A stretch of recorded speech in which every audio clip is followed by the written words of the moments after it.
Atlas Geopolítico, o mundo em um podcast.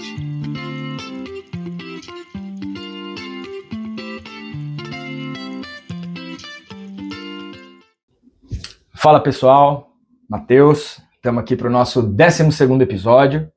Hoje a gente vai falar um pouquinho sobre a crise dos refugiados. É um tema que tem nos acompanhado, né? A gente que trabalha com ciências humanas como professores, já desde sempre, né? Uma questão que não é nova, mas que parece ter se agravado nos últimos anos e vale a pena trazermos aqui para uma conversa. Boa noite, Borsal, boa noite aos nossos ouvintes. Nós estamos aqui hoje com um tema um pouco diferente. Geralmente a gente fala de um país específico, do Irã, Israel-Palestina, da Ucrânia, da Venezuela. Hoje a gente vai falar de um tema que não é exclusivo de um país, mas de todos os países, né, de alguns em especial, inclusive do Brasil. Então eu acho que, para começar, eu queria te perguntar qual que é a diferença entre, que a gente pode falar, imigrante e refugiado, e o que define um refugiado, Borsal? Essa definição é uma coisa muito importante. Por quê?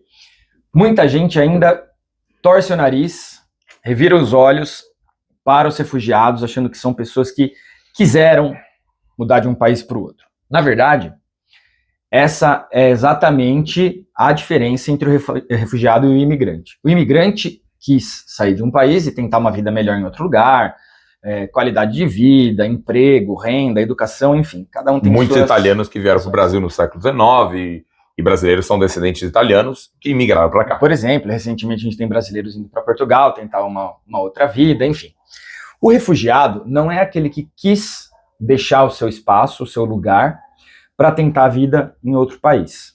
Ele foi forçado a isso. Essa é uma diferença gritante e importantíssima. Ele foi forçado, então ele queria ficar, ele tinha todos os seus amigos, toda a sua família, o seu trabalho, ele tinha a língua, a cultura, a culinária, ele tinha tudo ali naquele lugar, e ele pretendia permanecer ali, mas por questões diversas, ele foi obrigado a sair, muitas vezes, para permanecer vivo. E aí, nós temos alguns tipos de refugiados, né? Nós temos refugiados que são definidos até um relatório da Acnur, que é o Alto Comissariado das Nações Unidas, em 1951. Você quer falar os tipos de refugiado que existem? Os refugiados, eles são classificados... Então, 1951, né? Não é uma definição, uma classificação extremamente moderna. Até já há um debate para uma renovação dessa classificação, mas em 1951 fazia sentido falar nos seguintes termos. O refugiado é aquele que deixou o seu lugar, deixou o seu país, por se sentir perseguido por conta das suas opiniões políticas, da sua raça, e esse é um termo que talvez modernamente, né? Em 1951 fazia sentido. Isso. Por conta da sua religião ou da sua realidade social. Esses eram os 4 grupos, vamos dizer assim, de pessoas que poderiam ter sido forçadas a deixar seu lugar e por isso seriam enquadradas como refugiados. Eu acho que, como você bem disse, né, nós temos os refugiados, eles são forçados a sair de um país. A grande razão para que alguém que muitas vezes gosta e ama o país, o lugar, a cidade onde está e tem as relações, é a guerra. Então muitos, né, por conta da realidade social, fogem, perseguições ou guerras. Veja que interessante esse exemplo quando a gente pensa numa nova categoria de refugiados, os refugiados climáticos, que ainda não são reconhecidos como uma categoria do direito internacional. Os outros são refugiados e tem, inclusive, né, leis de proteção ao refugiado.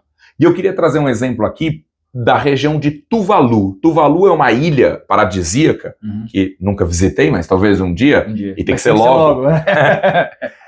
Que é uma região ali do Pacífico, e que tudo indica que ela vai sumir. Ou seja, com a elevação do oceano, essa ilha vai ser afundada. A ilha inteira vai ser afundada, o país inteiro vai ser afundado. Com isso, nós vamos ter uma grande quantidade de refugiados climáticos, que não possuem uma categoria reconhecida ainda, mas que vão ter que ir ou para ilhas adjacentes, ou provavelmente para o país mais perto e grande, que ali perto é a Austrália.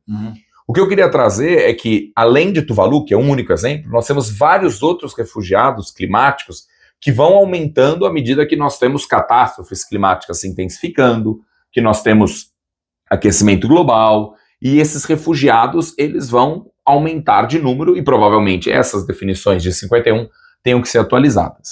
Só para mais uma coisa interessante, quando Tuvalu sumir, né, o que define um Estado são 4 coisas: um povo, um território, um governo e o reconhecimento internacional.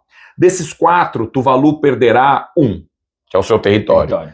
E talvez, inclusive, a definição jurídica de um Estado tenha que mudar. Porque existe já em Tuvalu a tentativa de permanecer como um território, se a gente pode falar, virtualmente. Ele vai, todos os seus arquivos, a sua memória e gravar as pessoas, vai virar como se fosse um território virtual. Interessante pensar nisso, mas é um cenário de uma catástrofe, né, climática, uma dentre tantas catástrofes, e somadas às catástrofes que são mais, vamos chamar assim, tradicionais, que são perseguições religiosas, raciais, para usar o termo aqui, ou guerras, né? Tantas e tantas guerras que a gente vai falar hoje. E te ouvindo falar, Matheus, eu pensei, não é uma grande conclusão, né? Estou inventando a roda aqui, mas os refugiados buscando sobreviver em locais ali próximos ao seu lugar de origem, ou até, às vezes, atravessando grandes distâncias para chegar num lugar mais seguro, em geral, eles não estão saindo do local em que eles estavam por atitudes deles próprios, mas como consequência de atitudes de outros países. Sim. Então é doido pensar que a elevação do nível do mar está acontecendo por conta de uso de combustíveis fósseis, por exemplo, e quanto combustível fóssil Tuvalu está queimando. Assim, Tuvalu sofre as consequências que ele praticamente contribuiu com nada. Isso. Né? A guerra no Afeganistão. Quem começou essa guerra? A saída enfim, e aí por diante, né? Mas é legal pensar isso, porque muitas das pessoas que torcem o nariz para a chegada de refugiados, até indiretamente, pelo seu gênero de vida, pela forma como tocam assim o seu dia a dia, causam impactos internacionais que podem ter gerado esse fluxo de refugiados. Eu acho que é interessante a gente pensar que Tuvalu é o exemplo disso, né? Tuvalu vai sofrer uma consequência que ele não causou. E como tantos outros, na África, ou mesmo, né, os refugiados climáticos, que já existe o nome, mas não é uma categoria reconhecida, são muitos países que acabam sofrendo o que outros fizeram, queima de petróleo, combustíveis fósseis e tudo mais, né? E aí a gente chega em 2026 com alguns dados, com algumas estatísticas e mapas de como está a situação atual de refugiados. E eu confesso a você que, olhando para isso, a gente vai comentar bastante, muitos dados me surpreenderam, né? Além de nós termos fotos que são muito emblemáticas, o cenário atual, esse dado me impressionou. 7 em cada 10 refugiados, 70% dos refugiados, vêm de apenas 5 países. Venezuela, Sudão do Sul, Síria, Afeganistão e Myanmar. Talvez os nossos ouvintes não imaginem que fossem esses países. Talvez nós erraríamos se perguntasse quais são os 5 países que têm mais, né, saídas de pessoas refugiados. Síria, Afeganistão, Venezuela, provavelmente acertaríamos. Myanmar e Sudão do Sul, talvez não sei. não. E essa colocação, né, a gente pode entender bastante como a coisa muda, né? Como a coisa vai se intensificando em um lugar. Porque a origem de refugiados, no geral, né, nós temos que Afeganistão e Síria. Mas esse número aqui, o Afeganistão, ele já foi ultrapassado pela Venezuela. Né? E aí esse mapa ajuda também a gente a ver como aquela classificação de 1951, apesar de precisar de algumas revisões, ela ainda se aplica muito bem. Porque, de fato, a gente tem questões políticas severas na Venezuela e no Sudão do Sul, a gente tem questões de violência e de perseguição por conta de religião em Myanmar, a gente tem questões de guerra na Síria, invasão militar no Afeganistão, então esses grupos eles ainda parecem fazer muito sentido. E outras coisas também me chamam a atenção aqui nesse momento da nossa conversa, e uma das principais coisas que me chama a atenção é o principal destino dos refugiados, que é a Turquia. A Turquia não é famosa por ser um destino paradisíaco, apesar de ter o seu apelo turístico, enfim, mas não é conhecida por ser a economia mais estável ou o sistema de governo mais estável do mundo, não é conhecido por acolher muito bem refugiados, mas é o país que mais recebe refugiados no mundo. O que ajuda também a gente ver que não é uma viagem. Não é, não é uma... não é um turismo. Não é oportunismo. Né? Eu preciso sobreviver. Para um cara que está ali na Síria, ele olha ao redor e fala, onde eu vou encontrar alguma estabilidade, alguma chance de sobreviver? Aqui na Turquia, que está do lado, que eu vou gastar menos para chegar, porque são caríssimas essas viagens, as condições das viagens são péssimas. Os famosos coiotes que fazem transposição de froneiras em condições terríveis e que muita gente morre ou na fronteira ou tentando atravessar o mar Mediterrâneo, que é o grande centro de morte de refugiados. Então o cara vai calcular tudo isso. Você vai falar, a minha viagem vai ser mais segura, vai ser mais barata, vai ser mais rápida, é um país com alguma estabilidade, então é aqui que eu vou ficar. Não é que ele vai tentar a vida nos Estados Unidos, sei lá, em Nova York, ele não vai tentar a vida em Berlim, não é esse tipo de mudança. É uma mudança dramática. E só para não perder o gancho, a gente está usando hoje várias vezes a palavra lugar, o conceito de lugar para a geografia ele é muito importante. Não é o uso cotidiano da palavra lugar. Lugar, ele tem um peso emocional, ele tem um peso de apego por aquele espaço, por ter sido onde você se desenvolveu como indivíduo, e você se desenvolveu como indivíduo a partir de estímulos daquele espaço. Então, é muito difícil deixar o seu lugar. É romper raízes, de fato. Para nós, né, sei lá, a maior parte, talvez, das pessoas que nos seguem, e a gente mora aqui no Brasil, que ok, é uma economia, uma das grandes economias do mundo, a gente se adapta, a gente tem condições de se adaptar a muitas partes do espaço. Agora, quando você pega uma pessoa que tem um comportamento mais relacionado aos recursos naturais, que ele consegue prever se vai chover ou não naquela amostra do céu que ele enxerga no meio daquelas construções ou daquelas árvores, muitas vezes, ele só sabe plantar naquele solo, ele só sabe se locomover olhando, enfim, para aquela paisagem, tirar ele dali é muito sofrido. É muito sofrido. E ele foi obrigado a sair. Tem uma ideia de um apego emocional ao lugar onde você nasceu, e esse apego está ligado também às pessoas que ali estão. E muitas vezes o refugiado, ele se refugia sem as pessoas, sem a família, sem os amigos. Com certeza alguém vai ficar para trás. Né? E dá para entender a Turquia como grande local receptor de refugiados, por ser a Síria o maior local de saída, né? E aqui a Síria a gente sabe que é por condições de guerra, né? Que a Síria passou por tantos e tantos anos por uma guerra civil. Se a gente olhar a Venezuela, 4,6 milhões, não é à toa que a gente fala da Colômbia e do Brasil como locais que também estão recebendo refugiados. A gente vai falar do Brasil já, mas esse dado aqui também, nós temos que 117,3 milhões de pessoas hoje são refugiados, reconhecidos pela Acnur, o Alto Comissário da ONU. Isso dá 1 a cada 70 pessoas no mundo. É um número bastante grande. É um absurdo. E aí, né, a gente pode pensar um pouquinho, né? A gente fala... Peraí, vamos só falar dessa foto aqui? Fale. Essa foto, ela mostra o quanto as pessoas na Síria precisavam sair da Síria. Porque essa é uma menininha na Síria e o fotógrafo... É o contexto da foto, né? O fotógrafo se aproximou para tirar uma foto dela e o contexto, o cenário em que ela está inserida é de tamanha e absurda violência, que ao ver o fotógrafo apontar a câmera para tirar a foto, ela imaginou que pudesse ser uma arma e agiu ali num ato de preservação da própria vida, levantando as mãos, como ela deve ter visto vários e vários adultos fazendo quando os soldados apontavam suas armas. E era uma câmera. Quantas e quantas vezes ela não presenciou, ela não foi exposta a esse ambiente de violência para ter essa reação ao ver a câmera. Então o refugiado, ele é alguém que precisa ser visto com um carinho diferente. E é vulnerável. É vulnerável. É vulnerável por tudo que já passou e já sentiu. Se a gente olhar agora, né, nesse cenário, a gente viu a Venezuela aí como um grande local de saída de refugiados, e a gente pode pensar no nosso país, pensar um pouco no Brasil, onde também tem a atuação da Acnur, ela atua no mundo inteiro. E olhando rapidamente esses dois mapas, nós vemos que é o estado de Roraima, um estado que não é o mais rico da nação e nem o mais populoso, mas o que mais recebe. E por que não é muito difícil? Porque ele está colado na Venezuela. Né? O segundo estado brasileiro que mais recebe é o estado de São Paulo.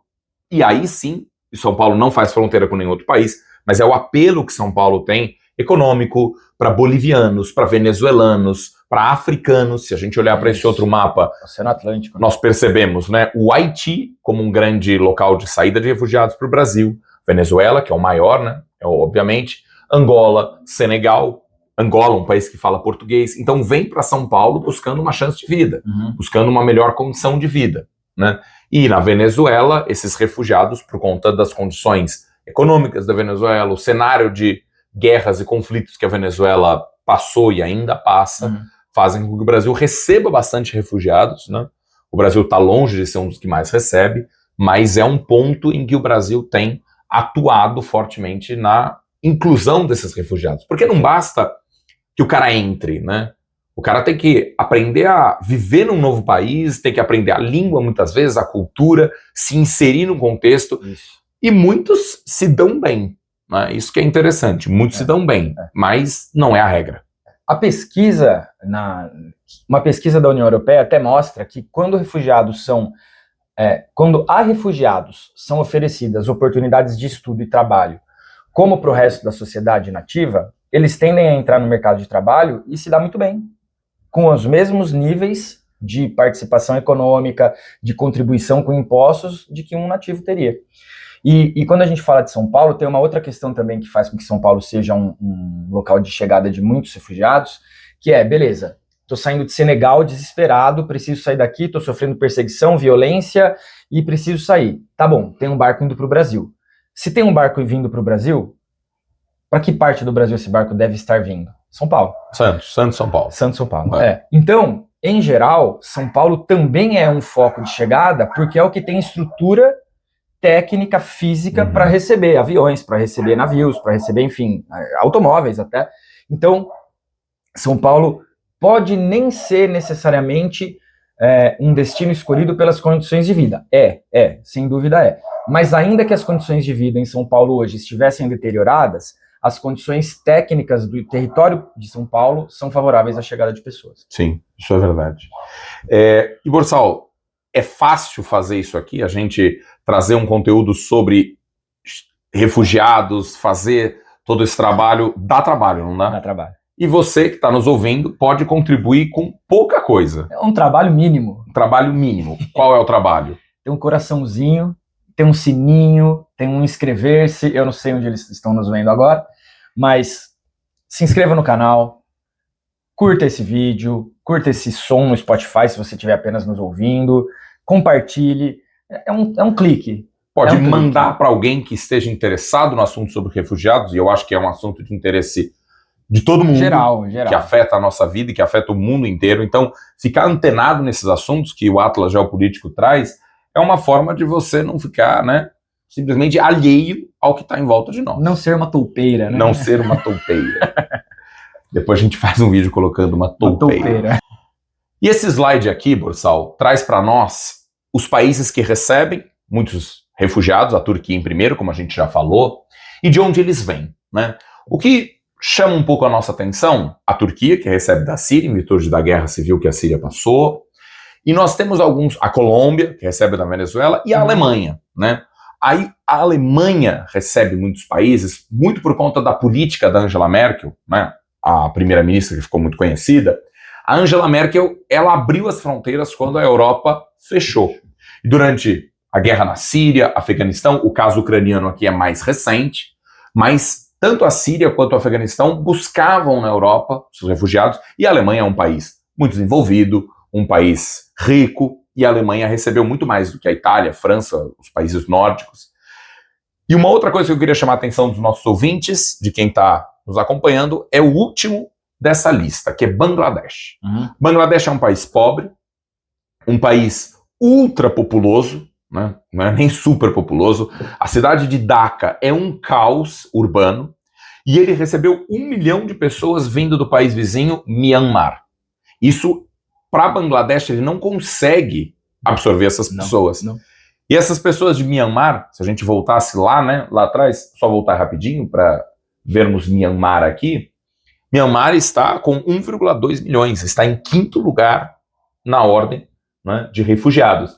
E quem são? É uma etnia, os Rohingya, não sei se eu falei certo, Rohingyas, que sofrem perseguição por serem muçulmanos, e muitas vezes vão para Bangladesh. E se tem 1,2 milhão de pessoas que saíram de Myanmar e 1 milhão foram para Bangladesh, Bangladesh absorveu quase todos. Quase todos, quase 100%, exato. E há economias ali ao redor que poderiam ter ajudado, porque tem muito mais condição do que Bangladesh, como você disse. E um dado interessante é que esses refugiados, eles buscam países longes, distantes? Nem sempre, né? A gente chegou na nossa preparação aqui, na nossa pesquisa, ao dado de que 70% dos refugiados estão em países vizinhos ou muito próximos. Então, isso só reforça todo o debate que a gente vem construindo aqui, que não é uma viagem a lazer, não é um turismo, não é uma tentativa de um emprego melhor. É o desespero na tentativa de se manter vivo, de fugir de uma perseguição, para onde? Para onde der para escapar dessa situação, desse contexto. E às vezes é um país vizinho. E às vezes nem é até um país vizinho. Ah, isso é interessante. Porque além dos refugiados, tem um conceito importante também, que são os deslocados internos. Grosseiramente, são refugiados que não mudam de país, mas que mudam de região dentro do próprio país.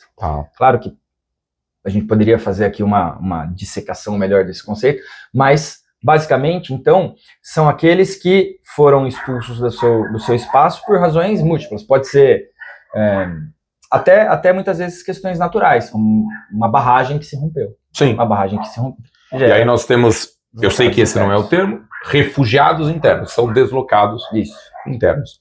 E esses refugiados que buscam melhores condições de vida, esses refugiados acabam sofrendo nos países para onde eles vão, o conceito que marca muito esse cenário, que é a xenofobia. Acho que essa foto aqui de cima, ela se tornou a foto mais emblemática de todas dos deslocamentos que aconteceram ali no mar Mediterrâneo e de inúmeras e inúmeras pessoas que morreram afogadas, né, no afundamento de navios que faziam essa travessia do mar Mediterrâneo e que, francamente, tinham uma condição muito, muito precária para fazer essa viagem. Imagina o quanto essas pessoas querem sobreviver para colocar um menino de 3 anos num barco superlotado para fazer a travessia de um trajeto de dezenas, centenas de quilômetros, mas ainda assim achando que toda essa condição será melhor do que permanecer no lugar em que eles estavam. Imagina o contexto em que eles estavam inseridos, né? Essa foto realmente ela é muito pesada, é um símbolo, é um marco, que inclusive gerou mudanças nas políticas relacionadas ao recebimento de refugiados na Europa.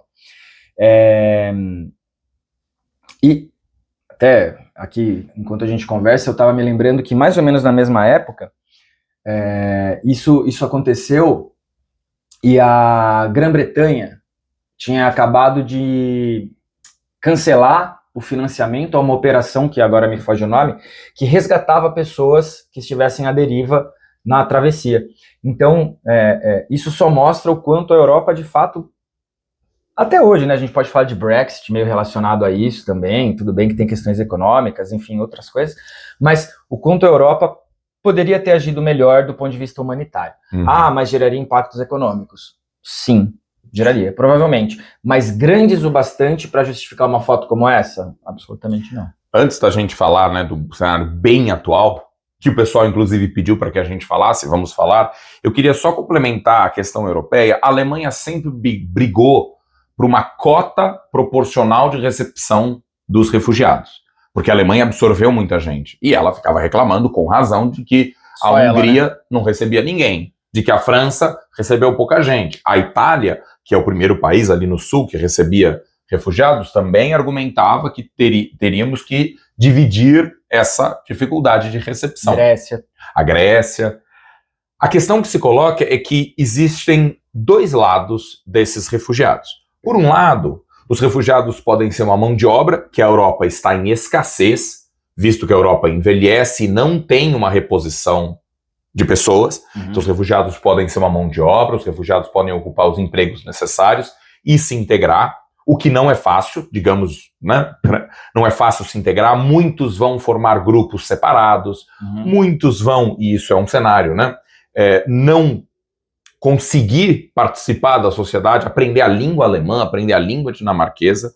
E, por outro lado, nós vemos essa xenofobia, essa desconfiança, esse temor de populações europeias que se colocam no seguinte sentido: nós não queremos mais muçulmanos, nós não queremos mais africanos no nosso país, numa ideia de preservação da sua cultura, dos seus costumes, e isso tem levado a um fortalecimento de partidos que percebem, né, esse filão, esse campo dos refugiados como uma plataforma de governo. Nós vamos fechar as fronteiras. Isso vale para a AfD na Alemanha, isso vale para partidos de direita na Itália, na França, ou para a Hungria, que já tem uma política de refugiados bastante, né, restrita. Portugal agora, como é o partido, basta, chega. Basta, que perdeu. Né? Perdeu. Mas nós temos isso e muitos desses veem a atitude do ICE como um modelo. O que é o ICE, finalmente? Né? O ICE é um serviço de fiscalização da imigração nos Estados Unidos, de controle de fronteiras também, que tem sido extremamente veiculado, né, nas notícias das últimas semanas, acho que até dos últimos meses já, porque tem atuado de forma extremamente truculenta, violenta, opressiva contra imigrantes nos Estados Unidos. Quais tipos de imigrantes? Imigrantes, refugiados, todo mundo. Todo mundo no mesmo balaio sendo expulso. Sendo expulso. Expulso. Né? Expulso. Inclusive cidadãos americanos, né, com passaporte americano. Acho que o ICE veio à tona por conta de 2 mortes, né, de agentes, e que foi um escândalo nos Estados Unidos. Por parte dos agentes. Por parte dos agentes, né? Civis. E o ICE existe desde 2003, é bom falar. É uma agência um serviço que pegava imigrantes ilegais, que buscava segurança nacional, mas nos últimos meses tem atuado de maneira truculenta e tem levantado bastante oposição por parte tanto dos democratas norte-americanos quanto da população em geral. Mas, por outro lado, tem levado a aplauso de países europeus que veem essa política do ICE como uma política adequada. É interessante pensar que a gente coloca o ICE aqui num momento em que o assunto é xenofobia, porque muitas vezes a definição de xenofobia inclui uma palavra que a gente não colocou na nossa definição para agora, que é ódio. E eles mostram esse ódio nos vídeos que vazam da preparação para as ações nas ruas dos Estados Unidos, nas próprias mortes que a gente viu que, pelo menos nos vídeos, pareceram extremamente desnecessárias. Então, há sim uma carga de ofensiva, há uma carga não de cumprimento da lei, mas de ação contrária. E quando a gente falava também da Europa, né, e desse comportamento de não aceitação, de ódio, de aversão aos estrangeiros, há uma corrente que diz que a xenofobia, e eu não concordo com isso, acho que a xenofobia existe, tanto que ela é amplamente discutida, mas tem uma corrente que diz que a xenofobia é uma forma de mascarar, na verdade, um preconceito que ele é muito mais social, como se fosse um classismo, assim, porque não, a gente não quer mais imigrantes, a gente não quer mais ninguém de fora, mas se vier do Canadá, talvez, mas se vier dos Estados Unidos, pode ser, da Alemanha, legal, sabe, então há essa corrente e fica aqui uma provocação, né, a xenofobia, ela existe sozinha, ela existe apoiada em outros tipos de preconceito, porque ela não deixa de ser um preconceito. Para mim, ela existe sozinha e sim, existe esse ódio por parte de alguns indivíduos e grupos ao estrangeiro, ao diferente. Mas é válida essa provocação. Eu acho que, claro, né, a discussão começa aqui, mas ela não termina, porque os refugiados, eles têm aumentado de número, é o maior número desde a Segunda Guerra Mundial, e eu volto a falar, os refugiados climáticos podem ser um problema que a gente vai enfrentar. Chegamos ao fim, Borsal, e eu queria parabenizar tanto você quanto a mim, que não citamos um nome no Atlas Geopolítico nesse episódio. Citamos um pouco das suas ações, mas quem não importa. O nome não foi citado. Pela primeira vez em 12 episódios, não foi citado. Foi citado indiretamente, mas ele não foi citado. Isso é grandioso, isso é grandioso. E com isso a gente termina mais um episódio do Atlas Geopolítico com uma vitória. Uma vitória, possibilitada também pela parceria com a Contact Events. Exatamente. Nunca podemos esquecer. E então, valeu por esse episódio. Obrigado, pessoal. Encerramos aqui, então, mais um Atlas Geopolítico. O mundo em um podcast.